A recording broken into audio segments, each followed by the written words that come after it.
ఈ ధ్యానించుకుందాం.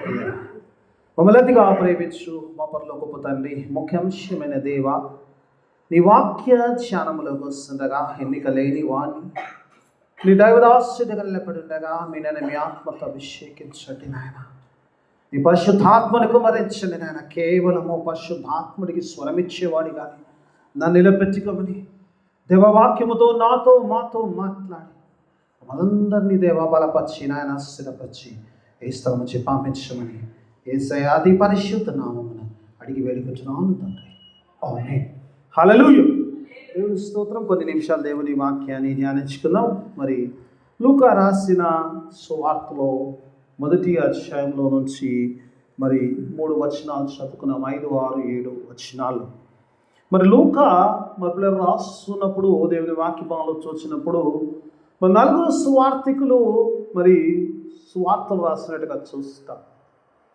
లూకా కూడా తన సువార్తను గురించి రాస్తున్నప్పుడు థియోఫిలా అనే వ్యక్తికి ఆ యొక్క బుక్ను డెడికేట్ చేస్తుంటాడు. ఓ థియోఫిలా అంటాడు. ఆ మాట అనే ముందు ఆయన అంటాడు, I made a careful investigation అంటాడు. దేవుని వాక్యంలో చూసినప్పుడు తను యేసు ప్రభువుని గురించి ఏ సంగతులు అయితే నువ్వు వింటున్నావో ఆ సంగతులే నేను రాస్తున్నాను. ఆ సంగతులు ఇంకా మరీ కేర్ఫుల్గా ఎగ్జామిన్ చేసి నాకు నేనుగా పరిశోధించి యేసు ప్రభు వారి జనన మరణ పునరుత్థానములు, ఆయన జన్మము, ఆయన శిలువ కార్యము, శిలువ ద్వారా ఆయన మరణము, తర్వాత పునరుత్థానము, ఆ తర్వాత ఆయన పరమునకు ఎత్తబడ్డం కూడా రాస్తాడు లూకా. నిజం కొన్నిసార్లు చూసినప్పుడు ఈ మాటలన్నీ కూడా రాస్తాడు. పరమునకు ఎత్తబడిన తర్వాత సంగతులు కూడా రాస్తాడు. అపొస్తలుల కార్యంలో రాస్తాడు. 40 దినాలు ఏ రీతిగా ప్రభు తన పునరుత్థానైన యేసు ప్రభు వారు ఏ రీతిగా తాను శిష్యులకు 40 దినాల పాటు తాను చూపించుకున్నాడు, సజీవుడుగా చూపించుకున్న సంగతులు రాస్తాడు. ఆ తర్వాత ఆయన పరమునకు ఎత్తబడిన సంగతి రాస్తాడు. పరిశుద్ధాత్మని గురించి రాస్తాడు. అపొస్తలుల కార్యముల గురించి రాస్తాడు. ఈ లూకాని గురించి రాస్తున్నప్పుడు దేవుని వాక్యభావంలో చూసినప్పుడు ఇక్కడ ఈ యొక్క ఈ 3 సువార్తికులకు లేని ఒక ప్రత్యేకత లూకా రాసినది ఏందని గమనిస్తే కనుక మనము తగిన మిగతా 3 సువార్తలో కనబడింది లూకా రాసింది ఏంటంటే ఈ యొక్క జకరియా యొక్క దర్శనం. బహుశా ఎవరు రాయలేదు జకరియా దర్శనం. మత్తయి రాయలేదు, మార్కు రాయలేదు, అలాగే యోహాను రాయలేదు.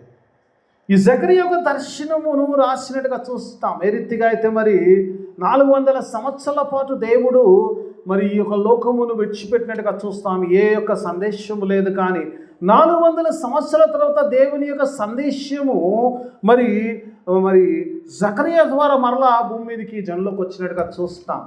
The God's word to this world, ఈ లోకమునకు మరి దేవుని యొక్క మాటలు, దేవుని యొక్క ఆలోచన మరలా జకరియా దర్శనము ద్వారా వచ్చినట్టుగా చూస్తాము.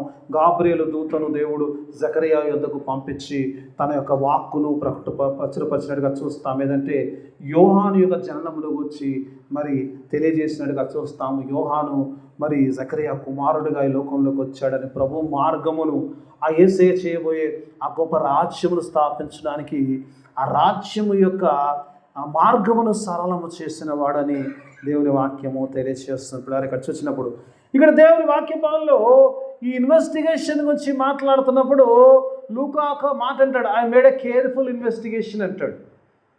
కొన్నిసార్లు ఆలోచిస్తున్నప్పుడు ఈ లూకా రాసే దేవుల్లో జకరియా దర్శనమే కాకుండా లూకా 2 కుటుంబాల గురించి ప్రాముఖ్యంగా రాస్తాడు. ఒకటి జకరియా కుటుంబం గురించి, ఒకటి యోసేపు మరియ కుటుంబంలో గురించి రాస్తాడు. 2 ఫ్యామిలీస్ గురించి. సంతోషం రోజు కుటుంబ ఆరాధనలో 2 కుటుంబాలు ఒక కుటుంబాన్ని గురించి ధ్యానించడానికి దేవుడు ఇచ్చాడు. హల్లెలూయా. దేవుని స్తోత్రం. ఎందుకంటే కుటుంబంగా దేవుని సన్నిధిలో ఉండడం గొప్పది. ఎందుకంటే దేవుని యొక్క సన్నిధిలో కుటుంబముగా సాగడం కంటే గొప్పది ఏం లేదు కాబట్టి. అందుకే దేవుని వాక్యపాలన చేసినప్పుడు 2 కుటుంబాల గురించి ఈ లూకా రాసినప్పుడు మనం ఆలోచిస్తే లూకా ఎలా రాస్తాడు? What is the source of his information? ఈ లూకా ఈ ఇన్వెస్టిగేషన్ అంటున్నాడు కదా, ఇన్వెస్టిగేషన్ ఎక్కడికేం చేస్తాడు, ఎక్కడి నుంచి తెచ్చాడు, ఎక్కడి నుంచి ఇన్ఫర్మేషన్ అంతా తీసుకొచ్చాడు, ఈ జకరియా గురించి ఎలా రాశాడు, ఆ దర్శనం గురించి ఎలా రాశాడు, యోహాను యొక్క జన్మం గురించి ఎలా రాశాడు, కానీ కొన్ని ఆలోచిస్తే కనుక ఒక వచనం నాకు దేవుడు ఇచ్చాడు. అది మీకు గురించి ఆశ కలిగినాను. ఒక పేజ్ వెనక్కి తిప్పితే 2వ అధ్యాయము 51వ వచనంలో దీని యొక్క చిన్న డెఫినేషన్ ఇక్కడ ఇవ్వబడుతుంది, ఒక క్లారిటీ ఇవ్వబడుతుంది. చూడబడి దేవుని వాక్యం ఒకసారి చూద్దాం. అంతటా ఆయన వారి యేసు ప్రభు వారి సంగతి రాస్తున్న ఆ యెరూషలేములో 12వ సంవత్సరంలో జరిగిన సంఘటన తర్వాత యేసు ప్రభు వారి తల్లిదండ్రులతో సహా యెరూషలేములోకి తిరిగి నజరేతులో వెళ్ళినట్టుగా చూస్తాము. వారికి లోబడి, తల్లిదండ్రులకు లోబడి ఉన్నట్టుగా. పిల్లలు ముందుకెళ్ళు కొంచెం. ఆయన ఈ తల్లి సంగతులన్నీ తన హృదయములో భద్రపరచుకుంది. మేబీ లూకాకి ఇది సోర్స్ ఏమో అనుకుంటాను, మరియమ్మ సోర్స్ ఏమో. యేసుప్రభుతో తిరిగాడు కాబట్టి మరియమ్మతో ఉంటుంది కాదు, మరియమ్మతో ఉన్న సాన్నిహిత్యం బట్టి మరియమ్మతో ఇన్ఫర్మేషన్. మరియమ్మ వెళ్ళి మళ్ళీ ఎలిజబెత్ గర్భవతి అయినప్పుడు 3 నెలలు తనతో ఉందంట కదా.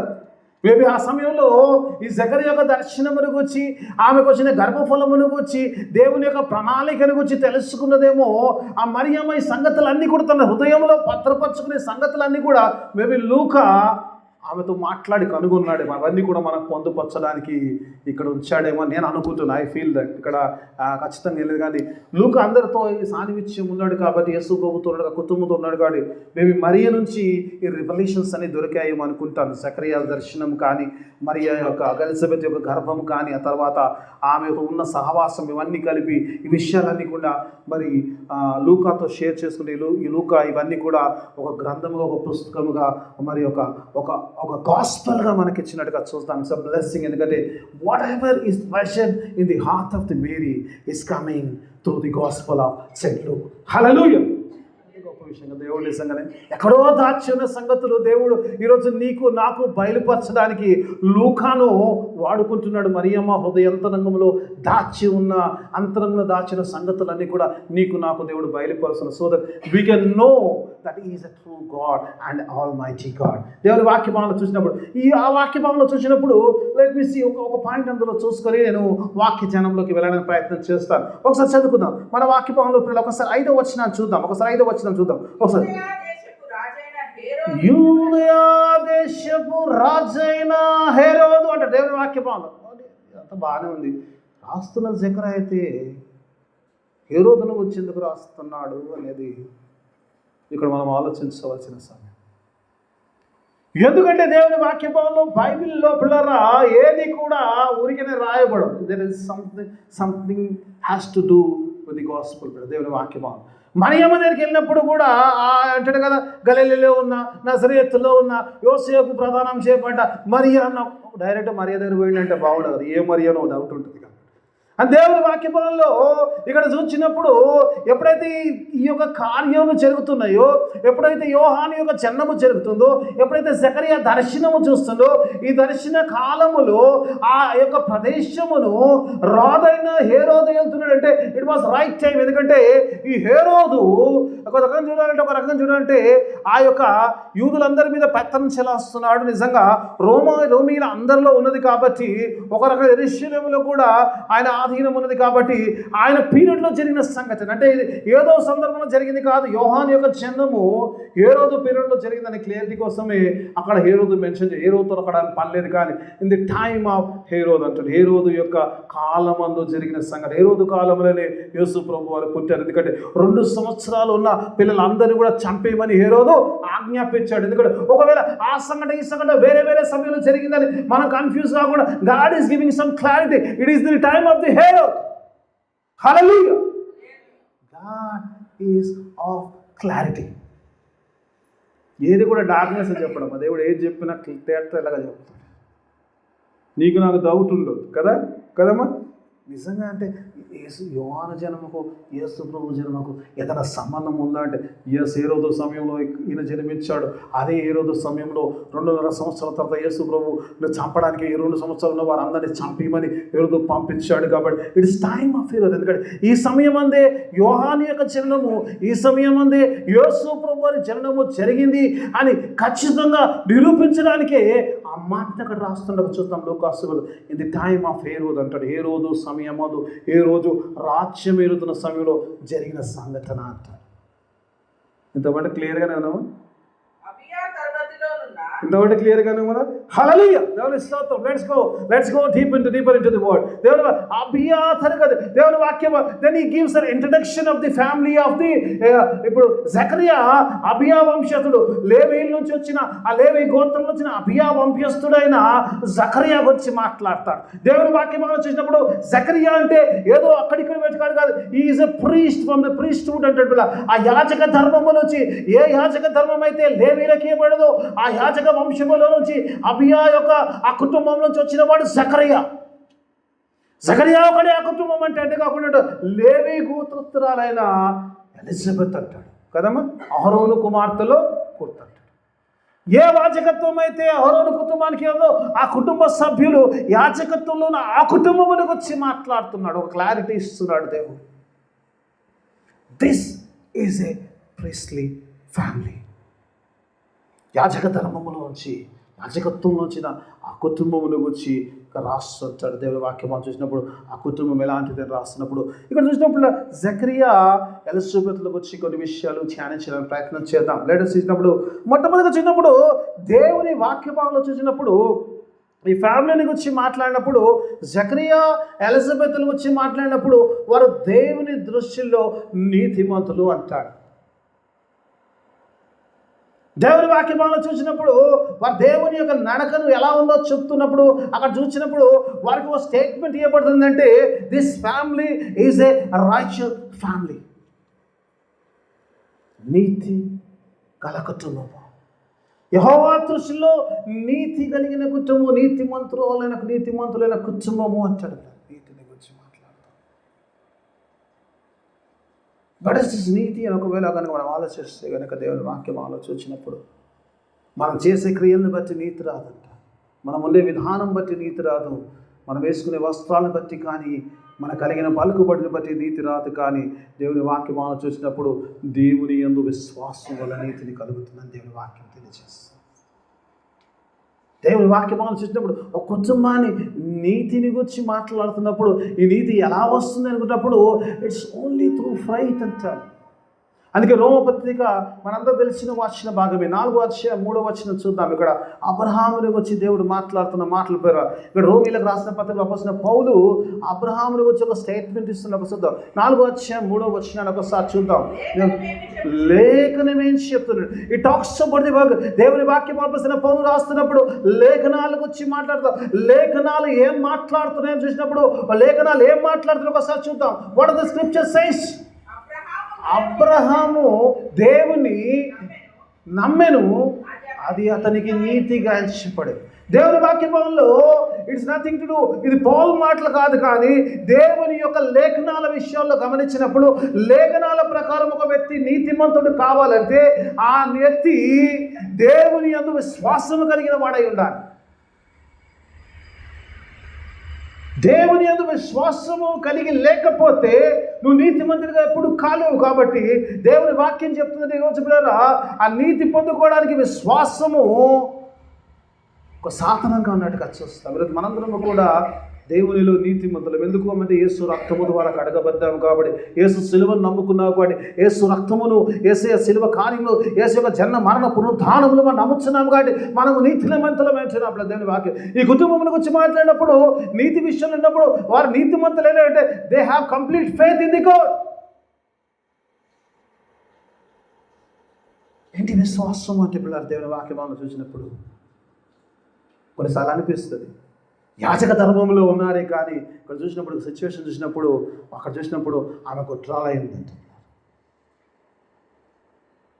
కదమ్మా.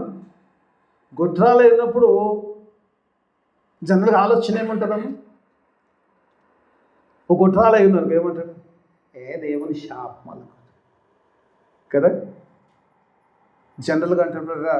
ఇప్పుడు ఇంకా తక్కువ, కానీ అప్పుడు స్త్రీలకు పిల్లలు లేకపోతే వాళ్ళు శాపగ్రస్తుల కింద లెక్కించబడతారు ఆ కాలంలో. కానీ దేవుని వాక్యంలో దేవుని దృష్టిలో నీతిమంతులు బికాస్ ఆఫ్ దే ఫెయిత్. అక్కడ అంతే అన్నారమ్మా, దేవుని దృష్టిలో నీతిమంతులు ఉంటారు.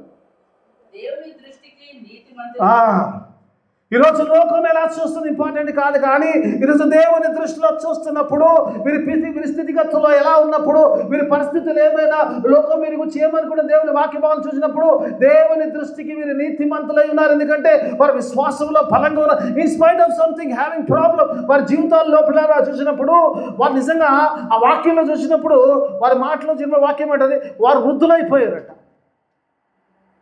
కదమ్మా. వాక్యంలో చదివినప్పుడు ఏమంటారు, దే ఆర్ వరల్డ్ అయిపోయి వారు వృద్ధులైపోయారు.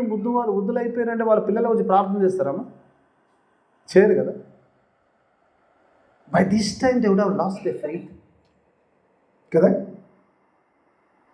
ఎన్నిసార్లు ప్రార్థన చేసిన యవన దశలో, ఎన్నిసార్లు దేవుని కూడా ఎంతమందిని ఆశీర్వదించవచ్చు, ఎంతమందికి ఆయన ఒక ప్రార్థన విజ్ఞాపన, ఎంతమందికి దేవుడు గర్భఫలాన్ని ఇచ్చినవచ్చు. అలాంటి పరిస్థితుల్లో యాచక ధర్మములో ఉన్నవాడికి పిల్లలు లేనప్పుడు ఆ విశ్వాసం నుంచి పడిపోయే ఆస్కారాలు అనేకం ఉన్నా కూడా ఆ విశ్వాసములో and in spite of all the troubles, in spite of all the ఎన్నో నిందలు కూడా ఆ ఎలిజబెత్ కూడా తను గర్భం ధరించినాక 5 నెలల పాటు దాచుకున్నది అంటాడు వాక్యాలు చూసినప్పుడు. అలాంటి పరిస్థితుల్లో ఉన్నప్పుడు ఎన్నో నిందలు పడు, అలాంటి నిందల్లో కూడా అలాంటి పరిస్థితుల్లో కూడా they not left the God. దేవుని విశ్వాసాన్ని విడిచిపెట్టలేదు. In spite of whether we get something or not, we believe in the Almighty God. Hallelujah. చాలాసార్లు దేవుని ఆనందిస్తున్నాం అంటే we expect something from God. This is a wonderful faith. I don't know whether praying or ప్రార్థన చేస్తున్నారో లేదు, మరి విడిచిపెట్టారేమో ఆలోచన, కానీ వారి బాధను విడిచిపెట్టారేమో, కానీ దేవుడు మాత్రం విడిచిపెట్టలేదమ్మా. హల్లెలూయా, దేవునికి స్తోత్రం. నిజంగా నీతిమంతుల కుటుంబాల పరిస్థితులు అన్ని అనుకూలంగా ఉన్నప్పుడు ఎవరైనా చేస్తారు కదా. ప్రతికూల పరిస్థితుల్లో కూడా నా దేవుని even though we don't have what we want to have, still we hold on to God. దేవుని పట్టుకొని ఉంటాం, దేవుని విడిచిపెట్టి ఆస్కారమే లేదు. ఇది విశ్వాసం అంటే. అబ్రహాము దేవుడిని విశ్వసించారు, అది ఆయనకు నీతిగా ఎంచబడ్డదని వాక్యం చెప్తే దేవుడు అంటాడు, అబ్రహాము దేవుడు ఇస్సాకుని ఇచ్చినప్పుడు అంటే అబ్రహాము అంట చచ్చినవాడయ్యుడని అంటాడు. He was like a dead man అంటాడు. శారా గర్భము మృతతుల్యమైన దాంట్లోంచి దేవుడు సజీవమైన దాన్ని దేవుడు తీసుకురాగలిగిన శక్తిమంతుడైన దేవుడు అని దేవుడు అబ్రహాము దేవుని నమ్మాడు. అదైన విశ్వాసం. ఇస్సాకుని తీసుకొని బలి ఇవ్వమన్నప్పుడు అన్నాడు, అబ్రహాము భయపడ్డాడు. నాకెందుకు భయం? నువ్వు అన్నావు విశ్వాసం, ఇస్సాకు నుంచి ఆశీర్వదిస్తా ఉన్నావు. యేసుప్రభు తిరిగి లేచాడు, ఆయన చనిపోయిన తిరిగి తెచ్చాడు, దేవుని కుమారుడు కాబట్టి నువ్వు ఇచ్చిన కుమారుని చంపే అంటే ఆ చనిపోయిన వారిని తిరిగి లేపగలిగిన దేవుని నేను ఆరాధిస్తున్నాను. I don't fear whatever happens to my son, my God is able to make him alive again అని విశ్వాసంలో అన్నాడు. అది విశ్వాసం. అందుకే అబ్రహాము లేఖనాలు ఏం చెప్తుంది అబ్రహాము గురించి అంటే, అబ్రహాము దేవుణ్ణి నమ్మాడు. Your faith should not have any impact on your circumstances. విశ్వాసము, బలమైన విశ్వాసం ఏంటంటే నీ పరిస్థితుల వల్ల నీ విశ్వాసము అటు ఇటు కాకూడదు. పరిస్థితులు అక్కడే ఉంటాయి, అది ఎలా ఏమన్నా కానీ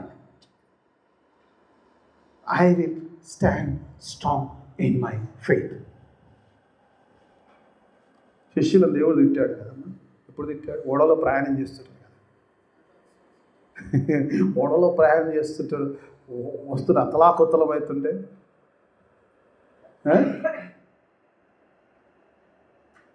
ఎందుకు అల్ప విశ్వాసం అంటే ఎప్పుడు ఆలోచించారమ్మా? ఎప్పుడు అల్ప విశ్వాసం?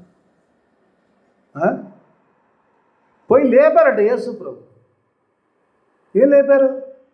ప్రభు నశిస్తున్నాము లేవాలనంట. ఏం చేస్తాడు? యేసయ్య వచ్చి ఆపేస్తాడు. ఇప్పుడు ఆయన కూడా శరీరం రూపంలో ఉంది కదా, వానను గాలిని చేతితో ఆపుతాడు. ఆయన లేస్తే మేము రక్షించమని నమ్మకం, పండుకుంటే చచ్చిపోతాం భయం, అది అల్ప విశ్వాసం కదా. ఆయన ఒక మాట సెలవిస్తే అయిపోతుంది. మరి అంత విశ్వాసంలో ఆయన ఉన్నప్పుడు ఎందుకు చచ్చిపోతా? ఆయన అన్నాడు అవతల పోతాం అన్నాడు కదా, అందుకే అల్ప విశ్వాసం. అవతల తీసుకుపోతా అన్నాడు కదా దేవుడు.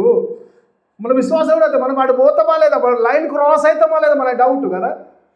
అందుకే దేవుడు అంటే అల్ప విశ్వాసలే మనం నిజంగా పోతామా లేదా పరలోకం, పోతామా లేదా, క్రాస్ అవుతామా లేదా, ఏసయ్య పుసుకున్న ఈ టైం వస్తే ఆ టైం నేను ఉంటానా లేదా, అక్కడ ఉంటానా లేదా, ఎత్తబడే దాంట్లో ఉంటానా లేదా, రెప్పపాటున మారే ఆ క్షణంలో నేను ఉంటానా లేదా. God says why are you so scared with you.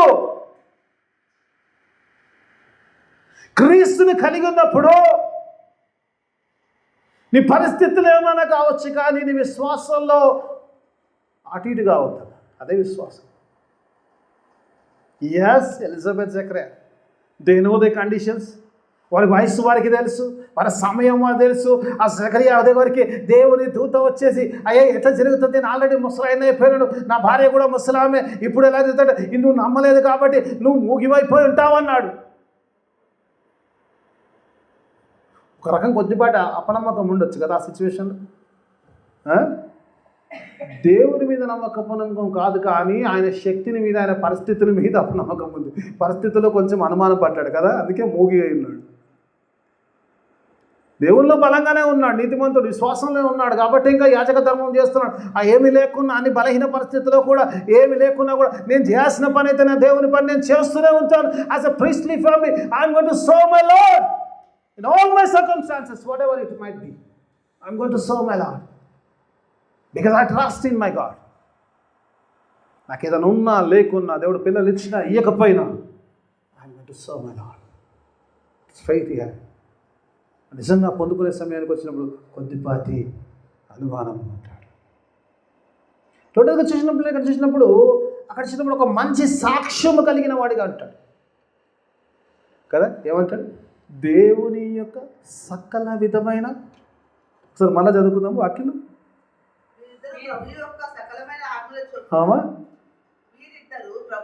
వీరిద్దరు ఎవరు? ఆ ఇద్దరు భార్యాభర్తలు ఇద్దరు, వీరిద్దరు ప్రభు యొక్క సకలమైన ఆజ్ఞల చెప్పున, న్యాయ విధుల చెప్పున నిరపరాధులుగా నడుచుకొనుచు దేవుని దృష్టి. They walked blamelessly in all the laws అంటాడు. సకల ఆజ్ఞలు. కొన్నిసార్లు కొన్ని చేస్తాం, కొన్ని చేయం కదమ్మా. కొన్ని చేస్తాం, కొన్ని మనకి ఇబ్బందికరంగా కొన్ని, ప్రభా యొక్క దాంట్లో నన్ను క్షమించు. ఓ ఇంటూ మార్కు పెట్టుకుంటాం కదా, అన్నీ పాటిస్తా ప్రభా, ఈ ఒక్క విషయం కొంచెం చూడనట్టు పోవాలి అంటమా లేదు. ఈ ఫ్యామిలీ అట్లా అంటలేదు పెద్ద, నీతి మంత్రులు కాదు. సకల ఆజ్ఞలు, what ever is law let us live according to the law. కొన్నిసార్లు ధర్మశాస్త్ర ప్రకారం జీవించడం కొంచెం కష్టం ఉంటుంది. అందుకే ఏ కీర్తనకారుడు అంటే, యెహోవా ధర్మశాస్త్రం అందు ఆనందించుచు దివారాత్రములు దాన్ని ధ్యానించేవాడు ధన్యుడు. First you have to enjoy the law. దేవుడి యొక్క ధర్మశాస్త్రములో నువ్వు ఆనందించగలిగినప్పుడు, దేవుని ధర్మశాస్త్రములో when you enjoy the law, then you can do it. నువ్వు ఎంజాయ్ చేయలేదనుకో దేవుని యొక్క ధర్మశాస్త్రం లేదు. అందుకే ఇక్కడ కుటుంబం అంటుంది, అన్ని ఆజ్ఞల్లో, సకల విధమైన ఆజ్ఞల్లో they were enjoying in the law and they are living according to the law. దేవుని యొక్క ఆజ్ఞ విధి విధానాల ప్రకారం జీవిస్తున్నారు. చాలాసార్లు ఉన్నప్పుడు ఏంటంటారా, బోధకులుగా మేము బోధించడం చాలా చక్కగా చెప్తాం, కానీ పాటించడానికి వస్తే కొంచెం కష్టం ఉంటుంది కదా. బోధించేటప్పుడు బాగా చెప్పదు, పెద్ద పెద్ద మంచి మాటలు చెప్పదు, మనీ చెప్పొచ్చు, కానీ ఆచరణలకు వస్తేకే కొంచెం కష్టంగానే ఉంటుంది. అందుకే యేసు ప్రభువుని గురించి లూకా ఇంకో సాక్ష్యం రాస్తాడు అపోస్తల కార్యంలో మొట్టమొదటి భాగం, మొదటి వచనం అనుకుంటా అంటాడు కదా, Jesus was doing and preaching అంట. ఆ మాట నాకు ఎంత ఇష్టం తెలుసా, ఐ లవ్ దట్ వర్డ్. ఒకసారి చూద్దామా, మొదటి అధ్యాయము మొదటి వచనం, ఒకసారి మొదటి వచనం అనుకుంటా ఉందామా. అపోస్తల కార్యము మొదటి అధ్యాయం మొదటి వచనం అనుకుంటాం. Am I correct? అపోస్తల కార్యం యాక్ట్స్ చాప్టర్ 1లో స్టార్టింగ్ పార్ట్లో ఉంటుంది చూడండి. లేదమ్మా, confirm.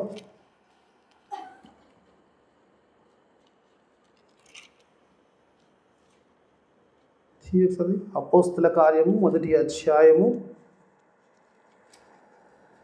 should be in 1 to 3 verses లోపే ఉంటుంది.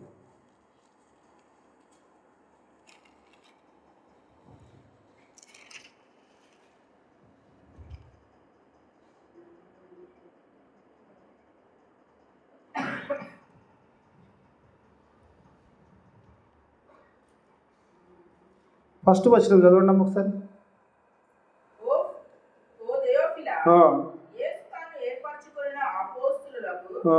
పరిశుద్ధాత్మ ద్వారా ఆజ్ఞాపించిన తరువాత ఆయన పరమునకు చేర్చుకొనబడిన దినము వరకు ఆయన చేయుటకును బోధించుటకును. యేసయ్యా యేసయ్యా యేసయ్యా యేసయ్యా. దేవునికి స్తోత్రం. ఇంగ్లీష్లో స్టార్టింగ్లో ఉంటుంది teaching and preaching. These are the two things Jesus was doing. చాలేమ్మా, ఓకే. అది కొంచెం కింద కన్నా కొంచెం ఇటు తెలుగు. చేయుటకును బోధించుటకును. Jesus was doing and preaching. He was not preaching, he was doing and preaching. That is our Lord. యేసు ప్రభు ఏది కూడా చేయండి నన్ను చేయమన్నాడు ప్రియరా. God is a wonderful God. ఆయన ఉదయకాలం లేచి ప్రార్థన చేశాడు, నిన్ను ఉదయకాలం ప్రార్థన చేయమంటాడు. ఆయన ఉపవాస ప్రార్థన చేశాడు, నిన్ను ఉపవాస ప్రార్థన చేయమంటాడు. ఆయన అనేకుల కొరకు శ్రమ పడ్డాడు, నీవు కూడా దేవుని స్వార్థ కొరకు శ్రమ పడేవాడిగా ఉండమంటాడు. ఆ సిలువలో నీ కొరకు బలిగా అర్పించబడ్డాడు. నువ్వు దేవుని కొరకు ఇళ్ళకొలు ప్రాణం పెట్టడానికి కూడా సిద్ధపడేవాడిగా ఉండమని దేవుడు ఆజ్ఞాపిస్తున్నాడు. దేవుడు ఇక్కడ వచ్చినప్పుడు ఈ యొక్క కుటుంబంలోకి వచ్చి మాట్లాడే కుటుంబము they were not only preaching but they were doing and preaching the law. Preaching is different and doing is different. Doing is అంటే ఆ జీవితంలో ఒక భాగముగా ఇది. ఆ సాక్ష్యం ఎలా ఉందంటే ఆ దేవుని యొక్క ధర్మశాస్త్ర విధి విధానాలు వారి జీవితంలో ఒక భాగం అయిపోయింది అంటాడు. It should be a part of our life.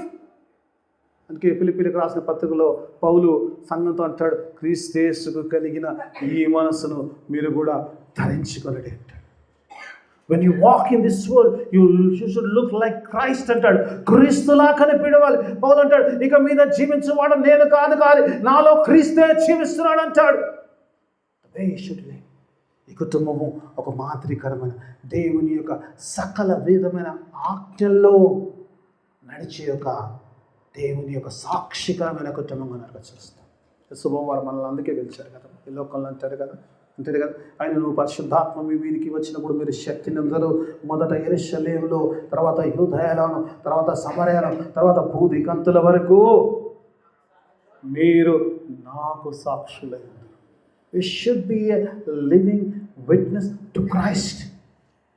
దేవుని యొక్క మాటలకు మీరు సాక్ష్యంగా ఉన్నారు. దేవుడు చెప్పే మాటలు, దేవుడు చెప్పిన పలికిన మాటలు, ఆ ధర్మశాస్త్ర మాటలు ఎప్పుడైతే బోధిస్తున్నాడో ఆ మాటలు వారి జీవితంలో లేకపోతే ఆ వినేవాడికి దానికి విలువ ఉండదు. కాబట్టి ఆ మాటలు ఆచరిస్తూ they showing by their living అంటాడు. వారి జీవిత విధానమును బట్టి దేవుని ఆజ్ఞల్లో, దేవుని యొక్క విధి విధానంలో ఎలా జీవించాలో, ఒక కుటుంబంగా ఎలా ఉండాలో, ఎలా నీతిమంతుల కుటుంబంగా జీవించాలో ఈ భూమి మీద వారు నేర్పిస్తున్నట్టుగా చూస్తాం అక్కడ సమాజానికి. The teaching they're living in the God's word. దేవుని వాక్యంలో అలా జీవిస్తున్నట్టుగా చూస్తాం. దేవుని వాక్యం ఒక మాట 7వ వచనం చూసినప్పుడు అంటాడు, వారి వయస్సు అయిపోయిందంట. దేవుని యొక్క కనికరము, దేవుని యొక్క ఆశీర్వాదాలు పొందుకోవడానికి నీ పరిస్థితులకు సంబంధం లేదు. It might look impossible for men, for God nothing is impossible. దేవునికి అసాధ్యమైంది ఏది లేదు. మరి అంటది కింద అధ్యాయాలంటప్పుడు నేను పురుషుని నేను కదా, ఇలా సంభవం అంటే దేవునికి అసాధ్యమైంది ఏదైనా ఉందా అని దూత ప్రశ్న వేసినట్టుగా చూస్తాం. ఆ చివరి అధ్యాయంలో అంటాడు, మరియతో మాట్లాడినప్పుడు మరి ఆ క్వశ్చన్ మార్క్ వేస్తుంది, ఇది ఎలా సంభవిస్తుంది? I'm a virgin, I don't know a man అన్నప్పుడు అప్పుడు అంటాడు, can anything impossible to God? దేవునికి అసాధ్యమైనది ఏదైనా ఉందా అంటాడు. ఆ పరిస్థితులు ఇంపార్టెంట్ కాదు, కానీ వారి విశ్వాసము, వారి నడక వల్ల దేవుడు ఒక అద్భుత కార్యమును, ప్రభు మార్గమును సిద్ధపరిచి యోహానుకు జన్మనిచ్చే తల్లిదండ్రులుగా. నిజంగా బహుశా అనుకుంటాను, అందుకే అంటాడు కదా, స్త్రీలు కన్న వారందరిలో యోహాను కంటే శ్రేష్ఠులు లేడు. అంటే జక్రయ ఎలిజబెత్ లాంటి కుటుంబం లేదు, ఎలిజబెత్ లాంటి తల్లి లేదని యేసుప్రభు వారు చెప్తున్నాయి. స్త్రీలు కన్నవారు యోహాను వచ్చి మాట్లాడుతున్నప్పుడు అంత గొప్పవాడు, నిజంగా అంత గొప్ప కుటుంబం నుంచి వచ్చాడు. అందుకే ఈరోజు మనము దేవుని కుటుంబంగా, నీతిమంతమైన కుటుంబంగా అంటే మన భవిష్యత్ తరము ప్రభు మార్గమును సిద్ధపరిచే సంఘం, ప్రభు కొరకు పాకులాడే సంఘంగా, ప్రభు కొరకు జీవించే బిడ్డలుగా దేవుడు అలాంటి గొప్ప జనాంగంలో సిద్ధపరిచిన వారంతా. Let us prepare ourselves. Zechariah, Elizabeth, irrespective of our problems, మన సిచ్యువేషన్ని బట్టి మన విశ్వాసం కాకుండా దేవుని బట్టి మన విశ్వాసం ఉంటూ దేవుని బట్టి జీవిస్తూ దేవుని చూపిస్తూ లోకంలో ఒక మాదిరికరమైన కుటుంబం ఉంది, ఒక భవిష్యత్తు తరమైన దేవుని యొక్క గొప్ప దేవుని యొక్క రాజ్యపు కుటుంబాన్ని కట్టేవారు. రెబెక్కను పంపించినప్పుడు అన్న తండ్రి ఆశీర్వదించంట, go and build the God's family అంట.